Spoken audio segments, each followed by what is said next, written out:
think we are ready to get started. Good afternoon, everyone. Awesome. Thank you. Thank you very much for being here. Welcome to this session. My name is Leon Weliki, and I'm a group program manager with Microsoft. And I'm mostly focusing on Azure user experience, and that's what we'll talk about in this session. So today what I'm going to do is share some of the lessons that we learned in our journey to build a very highly scalable solution for hundreds of products and millions of customers, which is the Azure Portal. So basically our team's mission was very, very simple when we started. The ask was very clear: build a UI for Azure. Another way of articulating the ask would be create a single pane of glass for a rapidly evolving set of products to support the goals and needs of millions of Microsoft customers around the world. And that's the journey that I want to take us in this next hour. Quick show of hands, how many of you are using Azure now? Everyone, that's awesome. That's really great. How many of you use the portal? That's even more awesome-er. That's fantastic.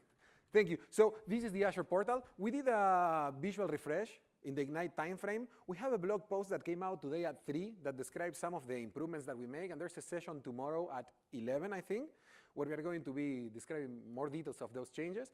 But basically, this is the Azure Portal, and what we'll do in the next hour is look a little bit under the hood of how this UI gets to, how it was built and how it gets rendered and all of that. A little bit about the scale of the portal. So first, it's one of the largest single-page applications in the industry. It's a very large single-page application, built not only by the portal, but also by many other teams across Microsoft. And these teams are located in multiple places around the world. It consists of hundreds of modules, which we call extensions, and we'll talk more about in a few minutes, with thousands of screens or panels or kind of like those blades that we call them. Actually, we have between 5,000 and 6,000 of those screens. And it's a single unified experience for hundreds of Microsoft products and third-party products. We also have a companion mobile app, which, quick show of hands, how many of you downloaded the mobile app? A few. So if you didn't, I would recommend just try it and let us know what you think. Basically, the idea of the mobile app is that you can stay informed, connect, and in control of Azure when you're on the go. So let's get back to the topic of scalability. In order to ground us a little bit, I picked a few definitions of scalability from some dictionaries, some neutral sources, non-technical. So capable of being easily expanded or upgraded on demand, grow larger, handle growing amount of work, be enlarged to accommodate that growth. So it's all about these efforts to be able to meet the demands of a growing environment, and that's very much in the ballpark of what we try to do. So this is the agenda. First, the setup is that scalability is a multi-layered and complex problem. And the way in which I want to go through the journey is go through multiple aspects, scaling different aspects of our solution. We'll start talking about how to create a scalable architecture and infrastructure. On top of that, how to build scalable and sustainable ecosystem. Once we have that, how to scale the experience built on top of that. Then once we have that scalable experience, how to scale the quality of service. And finally, how to scale to include everyone in the world. One important thing that we'll see along the way is that every solution that we will find will lead to a new problem. And that leads to one of the first observations, that scalability is a very humbling exercise. So you need to be ready to be wrong a lot. And one of the things that we learn, all of the lessons that we'll talk about, or the journey that I'm going to describe, is the journey that our team went through. And all these lessons we learned the hard way. So the important thing is be humble, be ready to be wrong, to accept that, to embrace it, and to keep going. So first up, scaling the infrastructure. So the challenge here is we want to create a UX platform to support the hypergrowth needs of Azure. So what does that mean? Let's decompose that a little bit. The first thing that we need is to support Azure's constant growth. This means Azure is in constant evolution. We have new products coming every week. The products that we have are responding to market and customer needs all the time, so it's ever changing. It's pretty hard to keep up. And we have constantly growing regional presence, so we want to be part of that as well. we want to allow all the pieces of this infrastructure to ship as fast as needed to support. I'm sure when you heard Satya talking about this customer obsession theme that we have at Microsoft, and basically we want to make sure that everyone building an experience can be really connected to their customers and ship at the pace that their customers demand and need. We want to enable rich cross-product experiences. Microsoft product lineup is very rich, and the best solutions come when multiple products work together. So what we want to do is we want to remove the seams between products and let you use all of them together to accomplish your needs. And finally, as we do all of that, we want to make sure that in these better together scenarios, there's no product that with their code can negatively affect any other product. So pretty ambitious set of goals.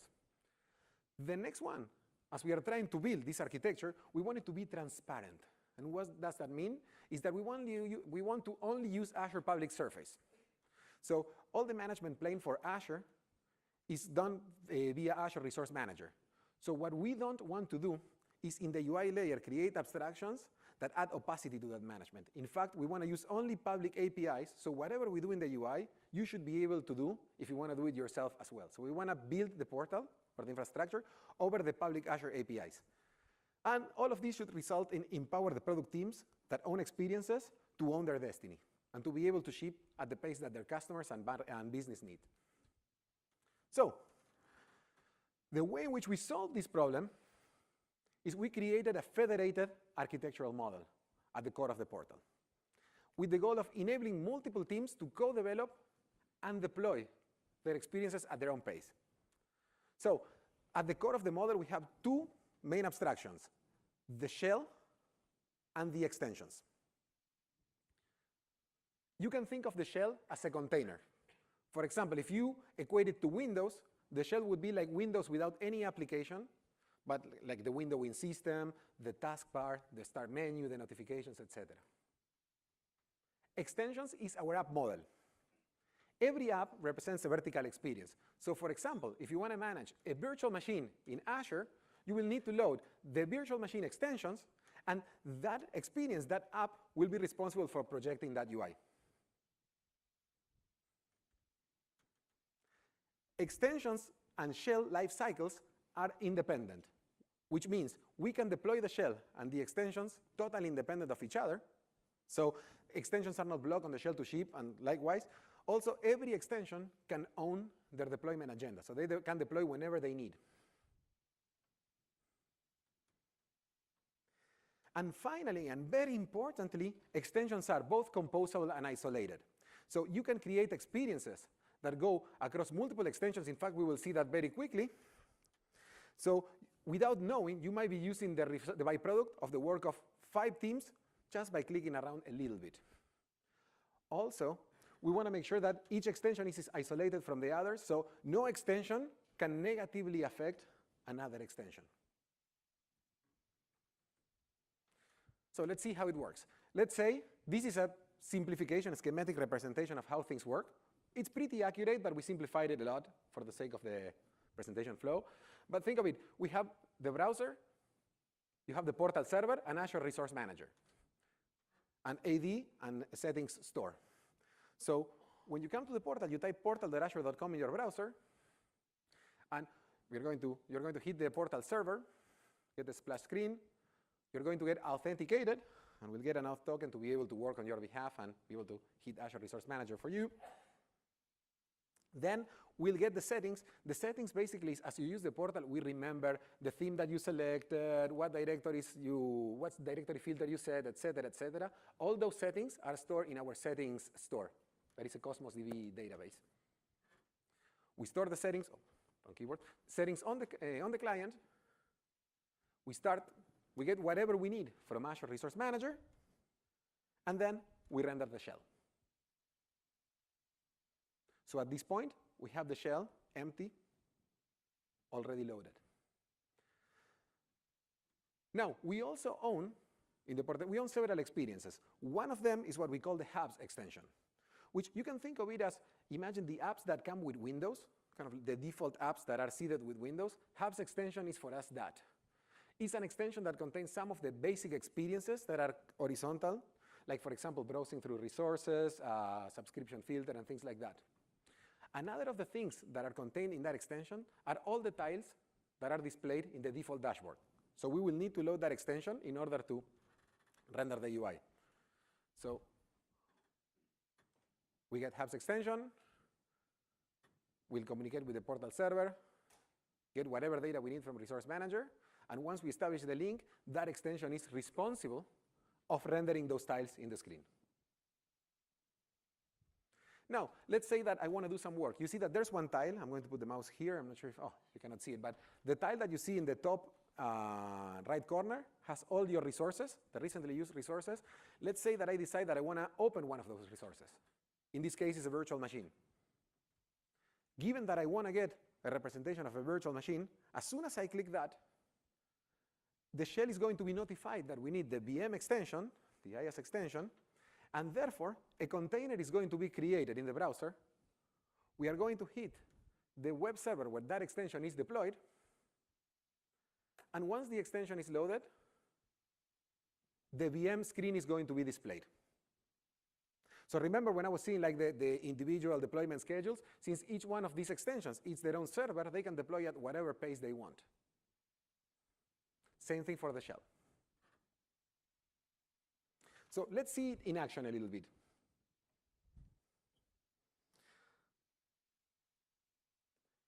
I have the portal here. Here I have the portal loaded with the default dashboard. I'm going to zoom out a little bit.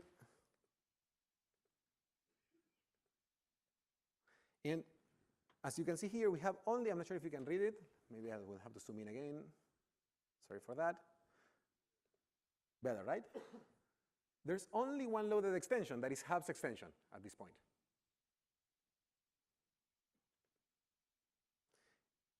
So we have the shell, where everything is running, and hubs extension to show those tiles. If I go click on a virtual machine and get the virtual machine screen, overview screen, basically at this point, if I check what's going on, we have two extensions loaded, the compute extension and the hubs extension. So basically at this point, in these 2 or 3 clicks, you're using the, well, it's all of this is in the portal team, but basically are different teams within that team. You're using the outcome of multiple teams working together. Let me show you even to make it more interesting. Remember how we talked about creating customer journeys where you can use multiple products all together? Let me show you another good example. You see here that we have access control, right? So I'm going to click this, and access control, that experience is the responsibility of AAD.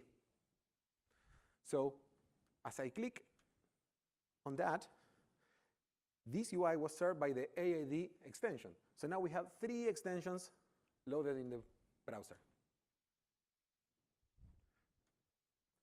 Even further, troubleshooting. As you might imagine, we have a support extension. So at this point now, we have support for extensions. So you get the idea. As we need those implementations, those extensions that are responsible for projecting that UI get loaded and interact with the shell to project that UI.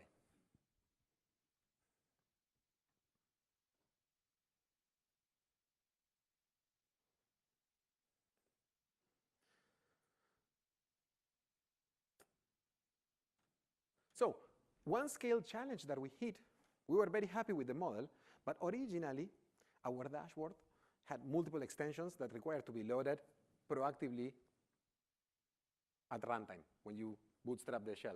In fact, to be more accurate, in our first rendition of this architecture, our extension ecosystem was really small. We had like 10 extensions, so we were loading all of them at the beginning of the portal boot.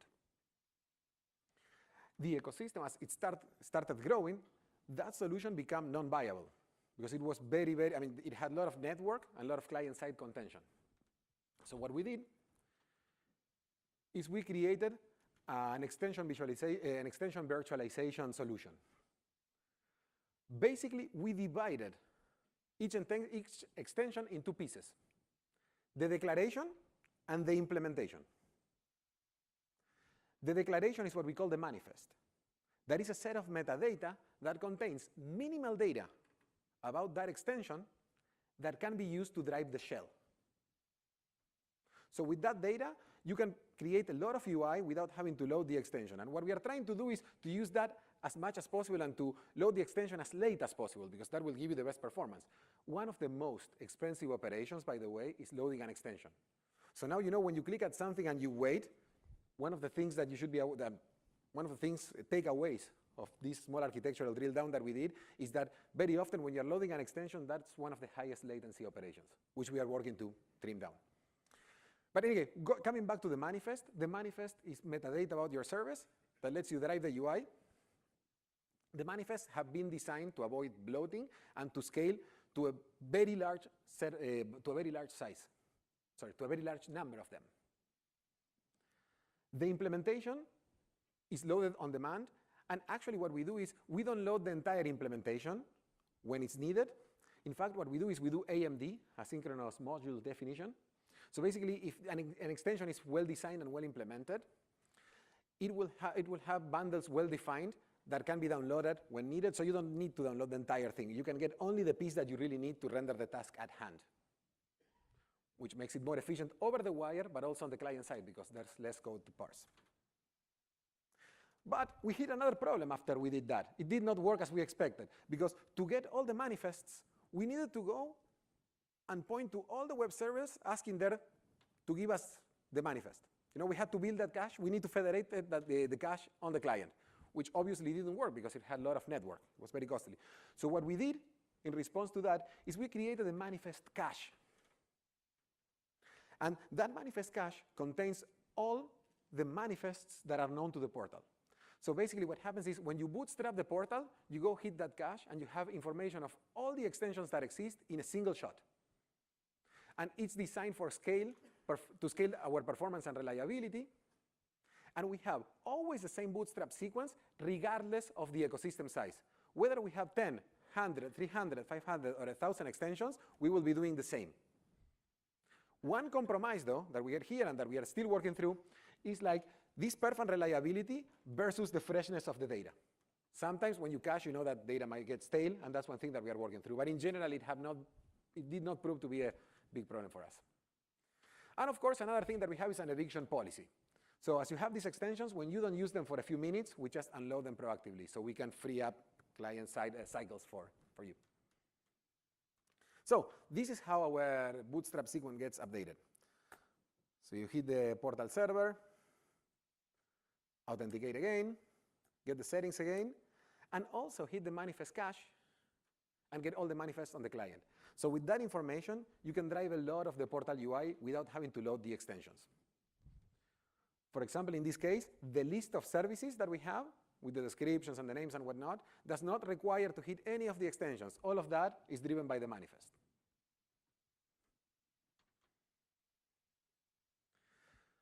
Now, at this point, we have the shell that is deployed everywhere where Azure is.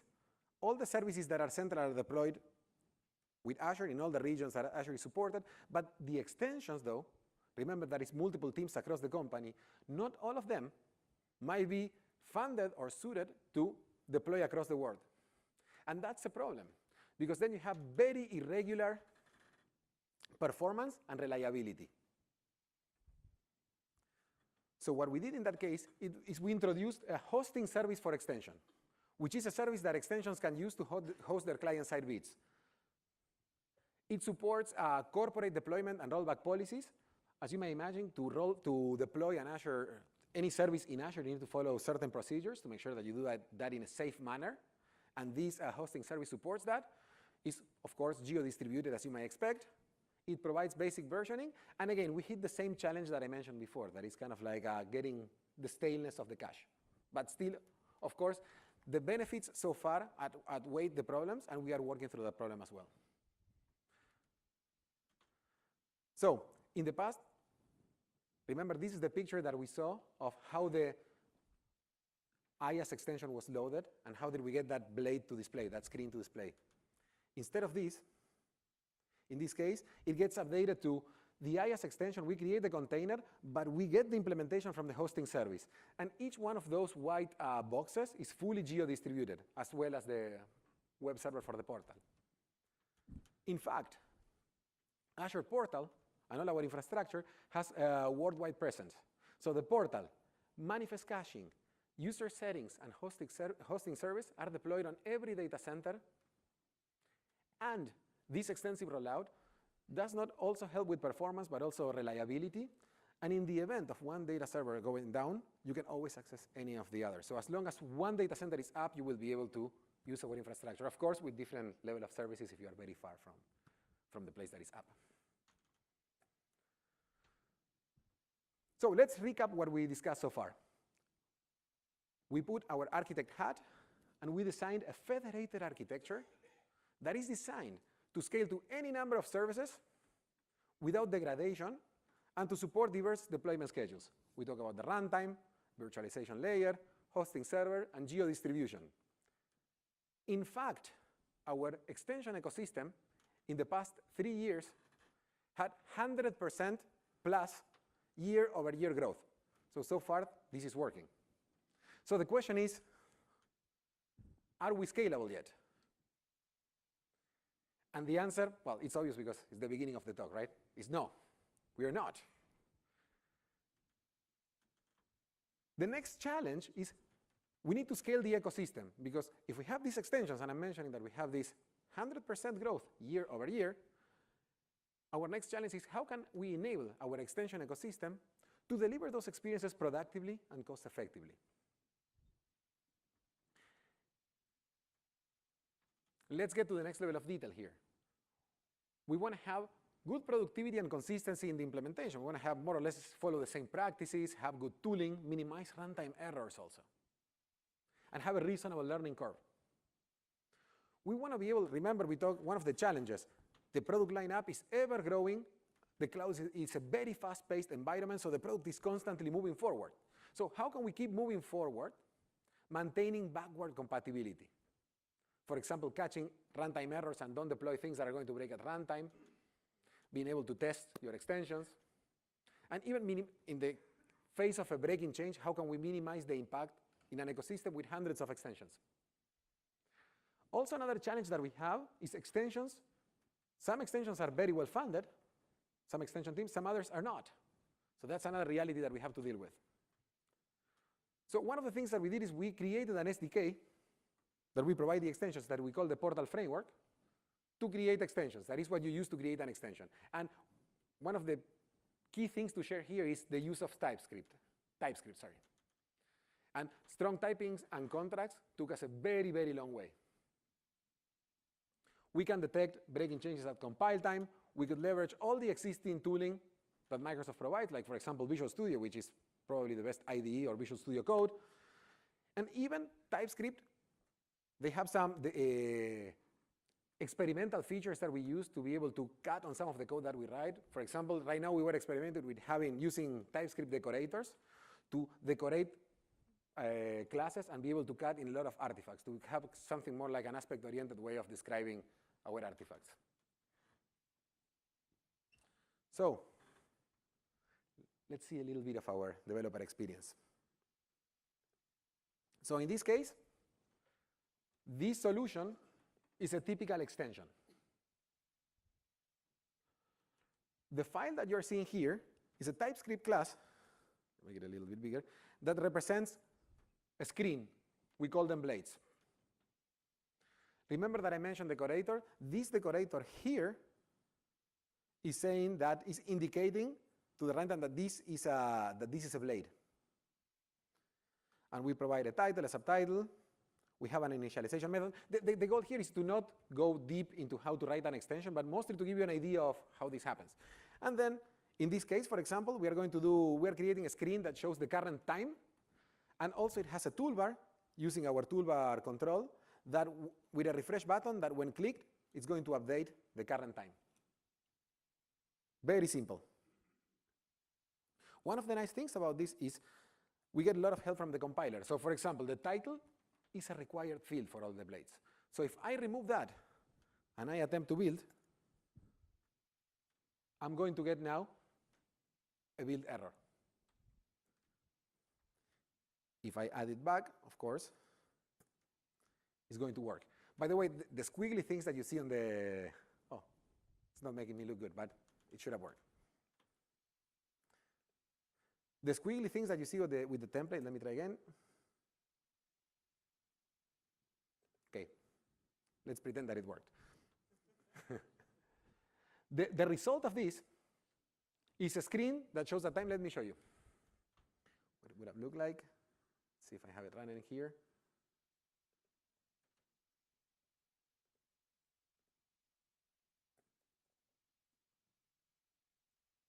Oh, it's gone.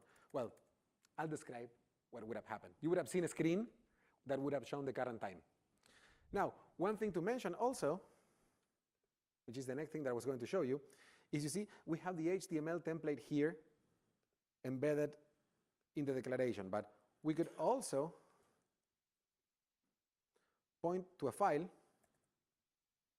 which I have here, an HTML template and a CSS class, a CSS file, and basically I can create very rich UI experiences using all the help that you might get. I'm not sure what's going on here, but I'll just let it go. You can use all the support that Visual Studio gives you to author HTML and CSS. So the biggest point is TypeScript. We have a d.ts file that has all the abstraction of the framework, so you can inspect the contracts. You can check on errors. If you make any mistake, the compiler is going to let you know. And you can use your familiar toolchain to build those extensions. Our developers building extensions can use the toolchain that they know and love. So let's go back to the presentation.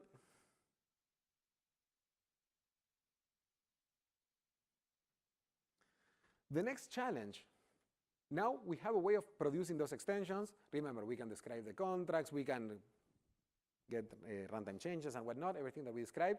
But how do you know what's going on when those extensions are executing? You need to get a consistent way to get visibility into the execution and what's going on with the system. So what we did is we introduced a centralized telemetry repository. So the Portal framework and the shell record core telemetry for all extensions. Telemetry about bootstrapping, shell interactions, extension lifecycle events. So there's a lot that as an extension you would get for free without writing any code. Extensions can optionally augment this telemetry with their own data. And that telemetry is available to everyone in a very consistent location. So you can access to it. First, important thing to say, that location is privacy compliant and security compliant as well, following all standards. That telemetry is available to everyone programmatically, and you can access it via KQL, via Power BI dashboards, or specialized tools that we build for different domains.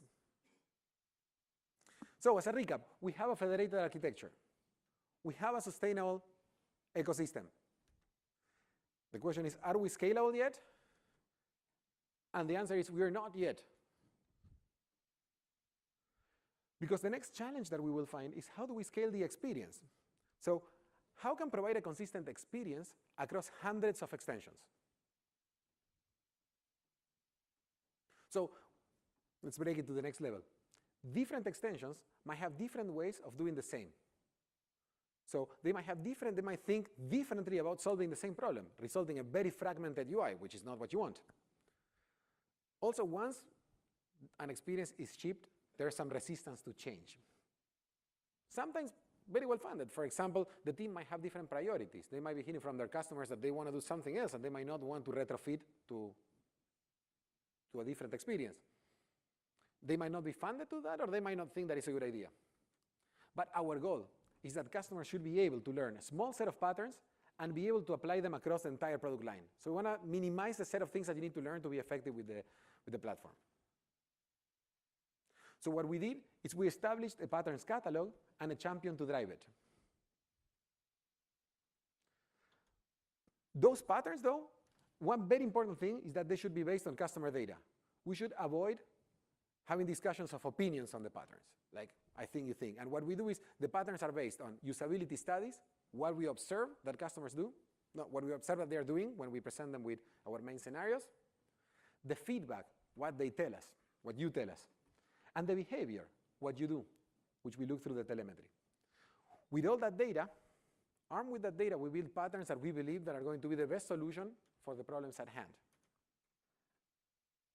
And then, of course, establish a very clear process to drive consistency and bring all the teams along.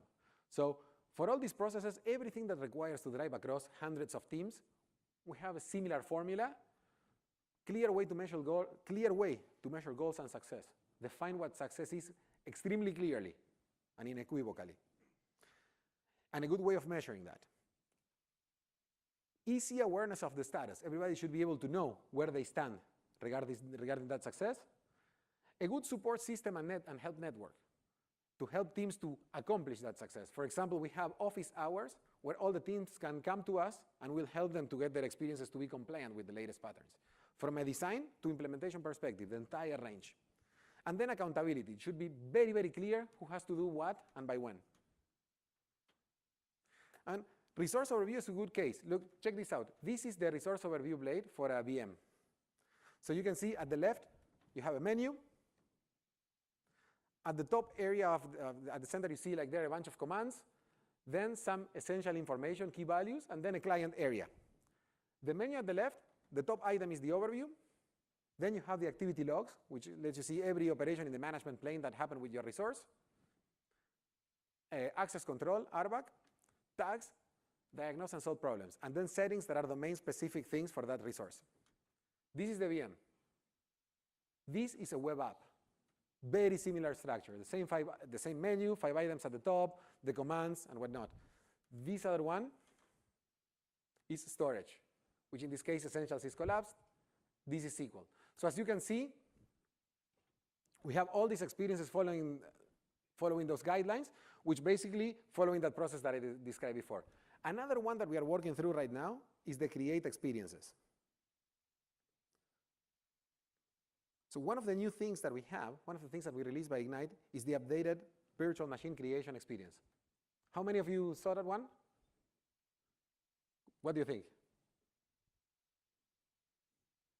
It's good? Awesome, thank you. So basically you see, here you have a tabbed interface where you have the basics. The idea is that if you complete the basics, you always can do a quick create. So after completing the basics, you are ready to go. At the top of basics, you always have an explanation and link to learn more. Project details includes what subscription and resource group are you going to put that resource. Then you have the instance details. And the last two tabs are tags. So you can add tags to that resource that you're creating and review before you create. So this is the virtual machine create blade. This one here is the storage creation blade, storage account. Same thing. Very similar, as you can see.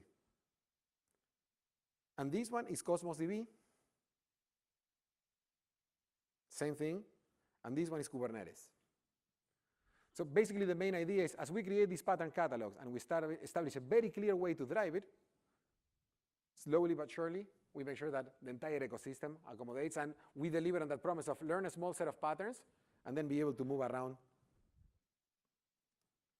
without having to learn more things. So, recap. We talk about architecture, we have a sustainable ecosystem, and everything looks the same. Are we scalable yet? No, yeah. We are not.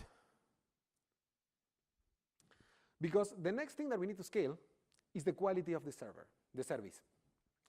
We need to ensure that our experiences are not only visually consistent, but also expressed, they have the same quality attributes. The key thing to define here in terms of making this, and this was one of the biggest realizations of our team, in a second I'll get to that, and a big cultural shift on how we do things, is define what quality of service means and how to measure. And you see that as we get to these things, we go it's probably a little bit less technical than before, although driving this is very technical, but defining the framework to think about this is less technical, but without this our solution, and we learned the hard way, did not scale. So we need to define what quality of service means and how to measure. What's important for our customers? We define what's a good KPI and metrics frameworks. What are the things that we should care about? And another challenge is how do we collect the data uniformly, such that everyone has the same source of truth. So when there's a dispute, everyone can go and understand and the situation that they're in. So our solution to that was a data-driven planning, execution, and assessment approach.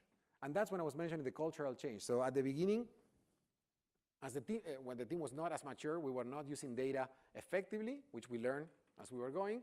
And at some point, we defined a set of KPI and metrics. We defined a framework to think about, not a technical framework, but a conceptual framework to think about our metrics, what's important for the product.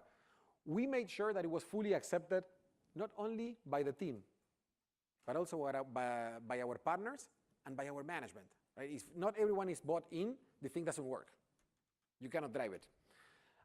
We favor always using industry standards. So if you're going to try to make something better, you should use metrics that are industry standard and try to not reinvent the wheel or invent your own.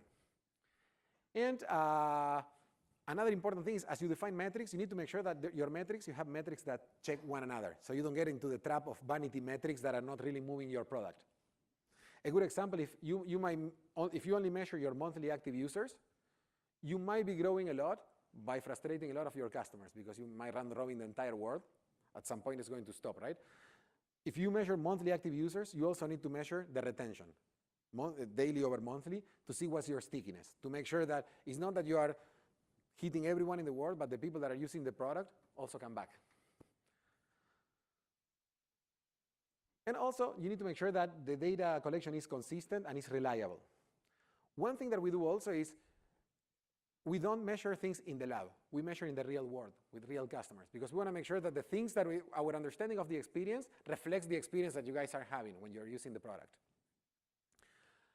Another thing that was key for us is reducing the cost on extensions to participate. So if extensions have to do something, it's really hard because you need to drive across hundreds of teams to consume whatever change to record the data. So what we did is all the data that we use for the core KPIs, we record automatically. So we have a very reliable way of getting that data, which we capture from production, and we use to drive those KPIs. And very important, before we define small process, defining a clear process and an accountability model is key. The accountability model is probably the most important part. Processes, it's kind of obvious. Clear definition of accountability and consequences and what happens when things, and who needs to do what by when, it's very, very important. An agreement on that. Even if you get that, you might go to the next challenge, because those KPIs typically don't stay. I mean, once you meet your goals, very often you might regress them. And for that, in order to be able to capture those regressions or be aware of those regressions, we created an automated alert system. In this case, for every KPI that we care about, we created a set of agents that look for signals in our centralized telemetry repository and generate incidents on those teams. So we can detect any regression on the KPIs that we care about automatically. And all the rules and thresholds are configurable. Even we are investigating if we could do proactive things where we can do some heuristics and signals so we can anticipate some of the problems before they really happen. The alerts, the important thing is if you create alerts, those alerts should go to the people that really can do something with the product. So we try to find, I mean, it's very important to match the alerts to someone who can really act on them. And again, it's the same than before. Clear process and accountability model. So something really happens in the product. One good case study, something that really helped, was what we did with performance. Performance is a key area of focus for us in the product. And probably one of the areas where we get the most feedback on. How many of you, how many of you feel that the product got a little bit faster? It's kind of a leading question, right? A few. That's great. Great to know. Yeah. Exactly. It depends it depends which extension you are using, and that's very true. One of the things that we did with performance is it's a core priority for us, but we made it a core priority for our entire ecosystem. Now, remember that our ecosystem is hundreds of modules with thousands of screens, like 5,000 of screens. So how do you drive that, a process like that? I mean, it's kind of like might be an infinite process. So the first thing that we did is we scoped the process. So we defined a threshold of usage, what we call high usage, and based on that, that's what defines what's in and what's out. Very, very clear.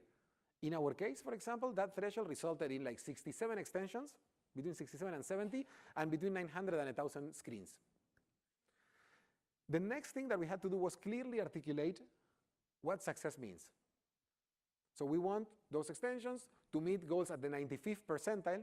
Are you guys familiar with measuring on percentiles? Basically, we want to measure kind of like things that worst conditions, the 95th. And we are asking for a threshold for extension load and for blade load at the 95th percentile across the world in production. The other very, very important thing is we established an owner to drive that process, which is sitting in this room.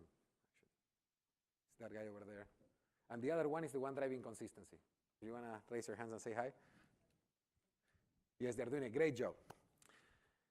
And then, once we have the owner, we know what success is. It's very important. We all know what success means. We have a clear articulation of success. So now, we need to ensure that the reliable data collection. So we need to make sure that we don't have any gaps in recording the telemetry to be able to understand where all the involved teams are.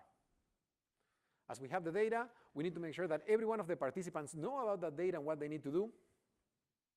We talk about regression and automation. We need to set up that and create the right support system, which basically one of the things that we did is set office hours, where we are not only asking teams to get this done, but also we provide all the support that we can to go in the journey with them. We have office hours where we help them debug, we can do co-development session or whatever, but basically it has these processes have an important cost in the team, in our team and on their teams. In addition to that, we created a set of artifacts to help driving the process, to provide all the teams the right level of visibility into where they are, and driving accountability, which means making sure that everyone is informed of where they are, what's next, and how to get to success. All of these that I mentioned, the result of that you can see in the two charts at the right. The chart at the top represents percentage of blade loads meeting that performance bar that we established. And as you can see, we were in a pretty dire situation around December, and we tripled, we are very near completion of that goal in the past few months. The other one represents extension load, which we have way to go to get where we want to be, but in the last 2 to 3 months, we tripled the place where we were. So this level of focus, this level of push, really helped to, at large scale, to move something as big as the Azure Portal across, in this case, 70 teams. So let's recap. We discussed the architecture. We can scale to any number of extensions. We have an ecosystem that is designed for growth. I mentioned that we have 100% year-over-year growth. We have a way of making those experiences consistent, all more or less the same, through a patterns catalog and a champion to drive it. And even we are going to define what quality means, what are the important things, create a KPI framework, and drive it across all those teams. The next question is if we are scalable yet. And not yet, because there's one more thing that we need to do. There's many more things, but there's a very important thing. We need to scale, deliver technologies that are inclusive to everyone. And basically, the challenge is how can we design, build, and deliver inclusive experiences that enable everyone to do their best when using Azure.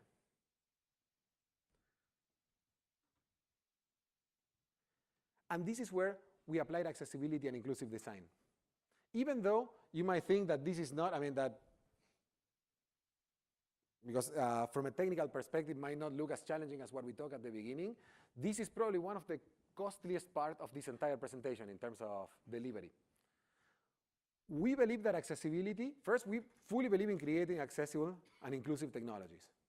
We strongly believe in that, and it became part of the core of the team. In order for this to work in a cost-effective way at scale, it needs to be a core aspect of the design and spec process. It must not be an add-on. We learned that the hard way. If you do it late, it can be really, really expensive. And it was for us. We had to halt at some point to catch up with our accessibility debt, almost all developed for a few months until we got there. As a result of that, we incorporated accessibility as part of our spec and design process. And our specs now have accessibility sections, and when we do design reviews, we try to make sure that we design with accessibility in mind. If you don't create accessible and inclusive technologies, you're leaving out a lot of people from using your product. The other thing that we did in order to continue this journey, we established a team of experts to help guide everyone towards this journey of building inclusive design. And a key thing, something that really helps here is having organizational support, which in our case we have, to make it a clear priority. If you want to create accessible solutions and inclusive solutions, that requires investment, and that investment, in order to have the better bang for the buck for that investment, is better if it happens at the beginning or if it's part of your feature process. Another thing that we found is that those accessibility features typically improve the overall usability of the system. For example, you can use the portal with the keyboard. We have like keyboard shortcuts, and you can move around with the keyboard. And one of the main motivation for keyboard was to support accessibility. So even though that was created to support that effort, it's good for everyone. So in general, we yet have to find things that we did for accessibility that are not improving the overall product. So one thing to mention though, even though it doesn't seem like such a technical thing, if you are in the user experience business and you're trying to create a large experience and you are aiming to reach a global audience, if you want to do accessibility, do it really early in the game and make it part of your feature process. Otherwise, it's going to be really, really expensive. Case study, our Azure mobile app, which if you did not download it, I would recommend you to do so and let us know what you think.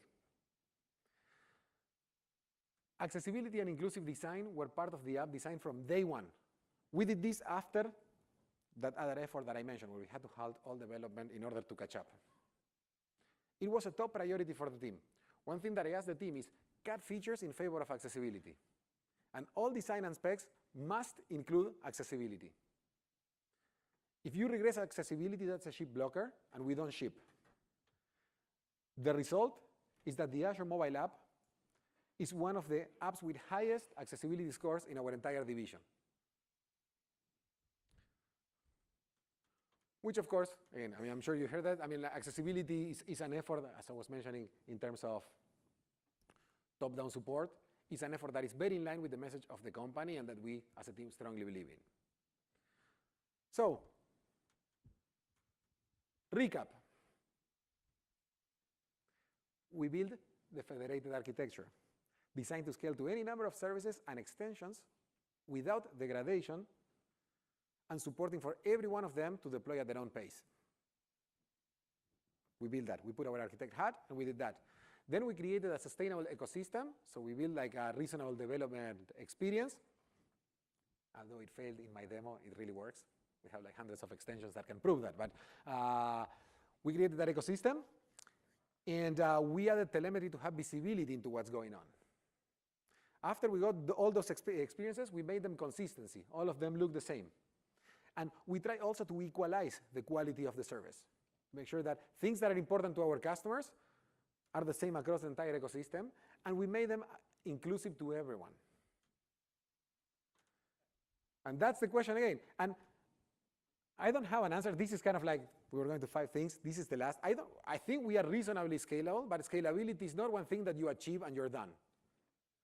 As you saw, as we were going, every time that we solved a problem, we were finding the next problem. So it's a thing that and especially in a fast-paced environment like the cloud, with so much change around us, accessibility, scalability is one thing that you can very easily regress if you don't have the right focus. So here is the portal again. I hope that now when you see this image, probably 1 hour ago it seemed simpler. Now you get an idea of what's happening behind under the hood to make all that work. So as a summary and a key takeaways, designing, building, and delivering scalable experiences is pretty hard. Scalability is a continuum aspect of our system, and it's something that we have always need to be looking after. It's also a very humbling experience and requires to be ready to be often wrong, to embrace that, to rethink your options and move forward. Scalability has multiple layers and dimensions. Scaling one aspect of the system does not make a system scalable. At the beginning, we put our architect's hat, and we look at this isolation model, the federated distributed model that we have, right? And you might have thought, yeah, we're good. But if you put your API designer hat, we're not good. We have a thing that you can, or your framework designer or whatever, that it's not acceptable, right? You cannot. And if you put your governance hat, that thing cannot be governed, so it's not good. If you put your UX hat, none of that matters. The experience is all different. So as you can see, creating a scalable solution for millions of customers and hundreds of products requires you to think from multiple perspectives, and all of them are equally as important. And you need to do all of them well. And often when you solve a problem, the easiest things to do is when a problem leads to another problem in that space. For example, remember at the beginning, we created the isolation model, and we realized that we needed to add virtualization. That was an easy thing to spot, because it's in the same headspace, and it's the same set of individuals. Then we realized that we needed to geo-distribute our extension hosting layer. That was easy. The harder things to see is when you do things on one layer, but have a very big impact on a layer on the other side. For example, things that you do in the ecosystem that have an impact on the quality of service or in the experience, because it requires wearing different hats or different lenses in order to come up with a solution. So it requires a multidisciplinary approach.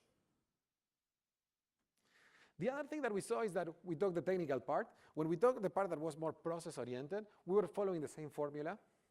The first thing to say is that scaling processes, aside of having the definition of a process, clear goals, and all of that, they require investment and organizational support. So you cannot scale any effort if you don't have people doing that, and it's not one thing that they have it's not a priority set by your organization. People are not going to do it. So it's very important to have very clear and measurable goals, having an owner to drive it, transparency, and a clear accountability model. And we did that. That's one thing that we learned as we were trying to scale some of these kind of like less technical qualities across the system, and we always apply the same formula. And so far, since we started with that, it seemed to be working. Again, it could always be better, but we saw some momentum there. And for a user experience, which in this case is mostly around creating an experience that scales to millions of users, is both a technical and a human process. So some aspect of scalability that we discussed were deeply technical, like for example, all the isolation layer, but then we have all that has to do with usability and quality of service and how your solution is perceived. And you need to take care of both. Scalability is a very long journey that doesn't have an end. It's one thing that the team needs to be fully committed on, looking from multiple angles. It's a journey that we are on. We cannot claim that we are fully there. We think that we are reasonably scalable, but it's something that we will always keep an eye on, and we will always keep investing. So with that, I'd love to hear your feedback. You can reach out to me directly. That's my email. That's my Twitter. So if you have any comments, we have time for questions because I went faster than I thought I would. But if you have any comments, questions, complaints also, I take, suggestions, or whatever it is, always happy to hear from you. Since we have a little bit of time, we have today a blog post that came out with a bunch of the improvements that it's not showing. With a bunch of the improvements that are coming for the portal in Ignite timeframe. So I'd recommend you to take a look and let me know. And with that, I think we have time for a few questions. Yeah, you want to take the mic so it... I have a lot of questions, but I'll ask only one important one. So we really want to customize the portal based on the rollback access control, but many times the user will not know until they click create, and then they will see the error. Is it possible to disable the feature based on the access that the users have? So basically, is the question, is it possible to disable, to not show UI based on the access control? Layout, yeah. You know, one interesting thing that happened to us is that's how we used to do it in the past. The flip side of that is that we were getting a lot of support calls because the layout was unpredictable, and people would not know if they were not seeing something because they don't have access or if because it's an error. And we got a lot of frustrated customers due to that. But I'm more than happy to... But the key here is to display the message very clearly. This is disabled because their administrator removed the access to that particular Got it. thing. One thing that we do is, in general, if you get to something that does not have access, we show a message there. Yeah. But I'd love to discuss with you on some options Yeah, for the no. experience, and let's figure out what's best. I have Love it. long list. Oh, you have? Oh, that's fantastic. That's awesome. That's what we want. Yeah. Thank you.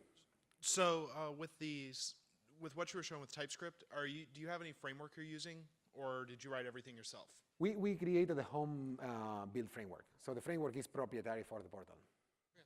Built on top of TypeScript, of course. Yeah, and Knockout also. Hi. You mentioned that you went through this time where you had to halt development and kind of change a lot of the stuff under the hood, and then you introduced maybe similar functionality, and maybe you needed to compare the old and the new. How did you ensure that the functionality remained the same, and maybe geared the question towards like maybe automated tests like Selenium or VS test type of load tests, those types of tests? Thank you. So we have an extensive automation test suite, which we test all our main scenarios with that. In that, when we hold that development, it's not that we had to change everything, we had to make our features accessible. So we were not changing the scenarios, we were adding accessibility and inclusive design capabilities to the existing scenarios. But we have, like you mentioned, Selenium and things like that, we have a full testing suite that we use to test the portal, to catch those type of regressions automatically.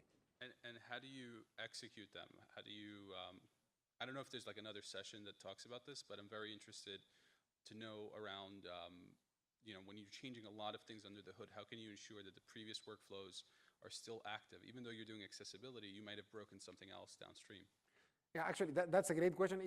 We have a few folks in the booth. We can give you like a full rundown of how we do it. Yeah. But the short of it is we have a bunch of automated tests, and this is a very important priority for us. If we break one of the core scenarios that we want to do, we don't ship. Those are ship blockers. Right. And we try to make sure that we stop those as much as we can. Right. What we can do is we have folks at the booth that can give you that can show you exactly what are we doing. Okay. And if that works. No, actually, no, you guys can hook up. All right. Thanks. I have a question regarding this shell-extension model. So is it still based on iframe on the UI, or it is not? So basically the way in which we use iframes is a little bit unconventional. So, because again, we have to build this with the technology of the day a few years ago, right, like 4 or 5 years ago. So what we do is those extensions are loaded in a non-visible iframe. So we don't load the code, but they cannot actually change the DOM. What they do is they can post messages to the shell iframe using the framework abstractions, and that's how the UI is composed. What we are doing right now is the iframes don't give us a very good, they don't give us a great threading model on the client, so we are applying now web workers in order to have better clients, more efficient client-side use, and that's what we are exploring and what we are rolling out right now. Mm-hmm. Okay. Does that answer the question or not really? Yeah, this is the answer. Another question is about retention of, or maybe deprecating of some extensions that you may have. So, for instance, if it is still alive but you plan to discontinue it, so, is it supposed to go through the updates until it is totally turned off, or what should be done? So the question is, when there's an experience that we want to deprecate, what happens? How do you deprecate an extension from the UI? And since those extensions typically are associated with a product, there's a technical part which is the simplest one, which is basically because you can turn it off. But the hardest part is all the messaging, and typically it involves working with marketing and branding to make sure that we signal that properly and we let customers know that that thing is going away and what's the alternative. So if that does that answer the question or not really? Okay. Because extensions are loaded on demand. So basically deprecating an extension is as simple as not having any more in the manifest cache, and that extension is gone if you remove it from there. But if it is still in use, for instance, you understand that some extension will be replaced in 2 months with another one because it delivers some new functionality in Azure itself that is supposed to replace this one. So the team that is responsible for the user interface of this very extension, is it mandatory for them to follow all the guidance? For instance, you say now we follow this user interface experience buttons on the top and some confirmation button on the bottom. Do they still have to do that? This work that seems to be unnecessary in terms of several months. I understand. So basically the question is, if you're going to deprecate an extension, do you still ask them to go through all of this? Depending on the deprecation schedule. And that's a very hard discussion to have. But if somebody is going to have some UI for a year that a considerable amount of customers are going to use, let's say 20,000 people are using that experience, I will ask them to do the work. Because it's, I mean, if not, you're putting your customers using that through a lot of unnecessary pain. But in general, that's on a case-by-case basis, depending on the deprecation schedule and how much usage do they have. Okay, as far as this is not a very long line, the last question from my side. Yeah. Say, you have a mobile app, right? Yes. And you have a web UI. So, for instance, a new extension is being developed, and it has to receive its reflection in both places. Is it the single team that is responsible for getting this new feature, both in mobile and web? There are different teams. The mobile app is a companion, so it doesn't do everything that the full portal does, and it doesn't use the extension model as we use in the portal. So those are two different teams, but they work together very closely with all the other teams. It's part of our same team. Same APIs? Okay. They use the same APIs, yeah. They say everything, the idea of, remember that we talk about transparency, where we don't want to introduce anything, kind of any unnecessary layer over Azure Resource Manager. Both of them, when they get to this, let's say that you want to stop a virtual machine, both of them are going to hit Azure Resource Manager, same API to stop it. We don't do anything special. We just kind of like do things in the UI to make the UI pleasant and easy to use. But when it comes to do management operation, always public surface, always. Oh, thank you. Great questions. I had a question about the theming and styling of the blade versus the shells. I mean, how do you actually share the styling and classes and stuff like that, and the experiences of the blades versus over the whole team and the multiple teams and the whole portal? Could you explain a bit more on that? Oh, great. Yeah. So basically, it's how do we share our style sheets and our guides? So that's a great question, actually. Thanks for asking that, by the way, because it's one thing that we didn't mention. We have a portal framework. Basically, if you use the portal framework, we have a set of controls that you can use. And those controls are going to give you all the styling and all the visual consistency, the behavioral consistency, and are designed to be fully accessible. So imagine that when you use our portal framework, you get a bunch of Lego blocks that you can use, that when you build, they are going to look the same. Then it's a matter of how you assemble them together, right? But mostly that visual consistency you will have. In addition to that, we have a CSS, a default style sheet that we ship and that we document. So for everything else that is not part of those controls, you can use those styles and get that visual consistency. In addition to that, also in some other cases, that if you use the portal framework. Another model that you have is you can have also visible iframes where you are fully on your own. In that case, we work together and we, remember that I mentioned that we have this support system with office hours for UX consistency. We do some sort of reviews and we work it out to make sure that it's on theme. Yep. So short answer, if you use the portal framework, because you're going to be all assembling, Lego blocks that have all that consistency built in, you're going to get all those classes and all those styles right away. If you decide that you want to implement without using that, we have ways to work with you to make sure that it looks in theme with the rest of the portal. Yeah, okay. What is the freedom the teams have within the technical implementation? I mean, you mentioned that you use Knockout, but can they use like Angular or other teams? If you use the portal framework, because this is another problem that comes with scale. Yeah. We have hundreds of extensions.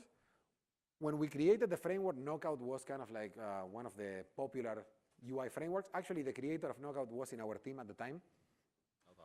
Like if you have to move to another framework, you will have to replat a lot of infrastructure, but without any benefit to our end customers and to the product. So if you want to use Angular or React, you don't use our framework, you go to that visible iframe, but in that case, you're kind of a little bit on your own because you need to follow our style guides and kind of be responsible for accessibility and behavior and things like that. Make sense? Yeah, okay, thanks. Oh, thank you. Have you guys any plans to do some validation of the user parameters for the deployment against Azure policy? So, for example, I have a naming convention in Azure policy. Do you plan to validate that? Fantastic question. So if we plan to use, Azure policy is part of our governance suite, and let's just set up corporate policies. The question is if we are going to integrate policy in the create. The answer is yes, that's part of our roadmap, and it's one of the things that we are going to be doing in the next month. Actually, we call it policy aware shell, where the idea is to increase the awareness of policies within the portal shell. Thank you. Thank you. Question on the onboarding policy for a new extension coming in. I assume that they have to actually go through you to get into the manifest, through the primary group, or is it self-service that they can broadcast that? No, in the onboarding, that's a great question. It's like, how do you get into how does the portal know about the new extension? There's an onboarding process where we have some handshaking that is kind of like, yeah, it's a more human handshake, but after we go past that, they fully own their destiny. But there's an initial kind of like a meet and greet where also we said what are the rules of engagement, KPIs that we care about, how do you onboard to the entire system. And one more thing, and this is more of an organizational challenge, is how, and this might be taken offline, how did you manage to get so many of the controls and the importance around your efforts into the other AD teams with competing priorities? Yeah, that's one of the biggest challenges, and few important things is tell you the few things it's a question that doesn't have like a one answer, but I know a few things that always work for us at least. And we learned the hard way because we failed multiple And I think times. that's it, lessons learned. Yeah, I tell you the things that I noticed that work. Very clear goals and very clear definition of success, an ambiguous definition of what success means, and how to get the data to measure that success, that always help. Being very clear in, is this important or not, and are we going to invest or not? Not talk about it, because we might agree, but you might not invest. So if our agreement is backed with investments, we will keep going, but if not, we want to make it, that's a very early signal that can, cut a lot of unnecessary discussions. And that management across, up and down, is very important as well. But I'd say, because I'm repeating the entire thing, actually I think one of the most important things is clear definition of success, how to measure success in a way that everyone can go on. If they contest, they can go and look at the data and understand how you arrive at that, shared way of getting to the data. Okay, thanks. Oh, thank you. More than happy to discuss more offline and tell you more.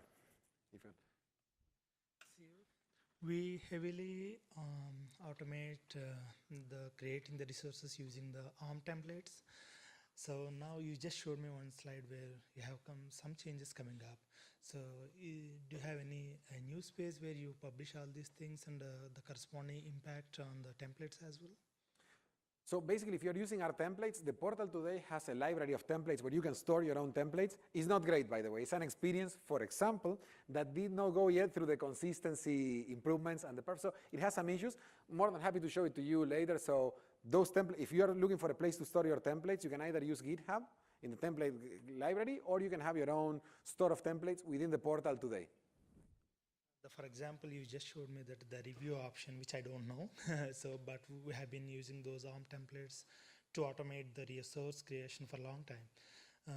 So does this additional review option, which you showed me, is going to impact the... No, it will not. If you go to the portal, you say, give me a new VM, you will get that UI. That will not impact your ARM templates. And this is part of the transparency. We are not touching, that layer. All of the things at the end, what they do is, when you go to a create screen, one of the creation screens, let me show you. On any of these, at the end of these, what you get, never mind. What you get is an ARM template. All of these UIs, they collect data and they produce an ARM template. At the end, you will see that you can download it. Right. So we use ARM templates, which you could have authored manually. We don't add anything on top of them. So your templates are safe. And one last question would be, can you show me the link which you were showing about the recent changes in the last slide? Which one? The very last slide where you were showing that specific URL or link which explains about the recent changes. This one? Yeah, right. Got it. If you go to the Azure blog, or even if you search me, that's, yeah. Yeah, I will figure out. Thank you. Anytime, I'll leave it that there. Yes? Hi, every once in a while I get a blade that has a cloud with a little teardrop on it. Oh, the sad cloud. Yeah, the sad cloud. And very sad. Yeah, and I love that. And there's usually some text under there, and it makes me think that maybe the extensions are powered by functions, and I'm just wondering what powers the back end of your extensions. Is it functions? Is it something else? It depends on the extension. That varies on extension per extension. At the end, what we need to do is, if you use the framework, we need to download stuff to the client, and there's a lot of things that happen on the client. Even in some cases, you might not need anything on the server. They might go from the client to Azure Resource Manager, but you can put whatever you want in between. Okay, thank you. That's at Cloud, by the way. We are making a lot of efforts to be more explicit and more clear on that, and working with the extensions to do the same, because I understand that sometimes they can be not very helpful. Thank you. Hi. So just curious, are all the extension manually built in the sense that you have to say what you want to display on the screen? And if so, have you considered dynamically creating the extension and the UI to help ease with any updates to the user interface? So basically, if you have a metadata-driven way of creating those UIs so they don't have to develop the extensions, Yes. We do have one. The one thing that we found, though, is that many of the teams, the problem with those things is that they fall short very quickly, and very quickly they want to go to write some code. So basically, what we did instead of that, we have that, by the way. We have a way of doing that, but it's not really great. What we try to do is minimize the amount of code that you need to do in order to write one of those. Okay. Because in general, we see that very quickly there's always that thing that you want to do and you can't. Yes. And we found that happens all the time. So at the end of the day, it was very quickly they would come to, oh, I need to write code. Thank you. And I think we can take one last one. Yeah, sure. When I try to use the portal in another language, most of the time it looks good, but some of the images are in English and errors are in English. Really good. It's not a great demo when I try to do that. That's really great. We support 18 languages. And if you ever find any of those, by the way, please send me an email directly and I'll make sure that we get that addressed. No, seriously, because that's a really important thing. One of the part of the gates to ship an experience is make sure that you do all your log work. And some teams don't do it. Sometimes we might have some bugs as well. So anytime that you find one of those, please let me know and we'll act ASAP. Okay. And any chance, how do you deploy to Azure Government? Because it seems to be always behind. Oh, you're asking like how to get the Azure Government Cloud in terms of features closer to the public cloud. Yeah. That's one that we are working through, and we are working closely with that team. And I don't have any concrete answer right now, but I tell you that that's one issue that we are aware and that we are working closely with the teams to figure out how we can accelerate the momentum there. Thank you. I think we're over time, so thanks everyone, and hope you like the session. Thank you.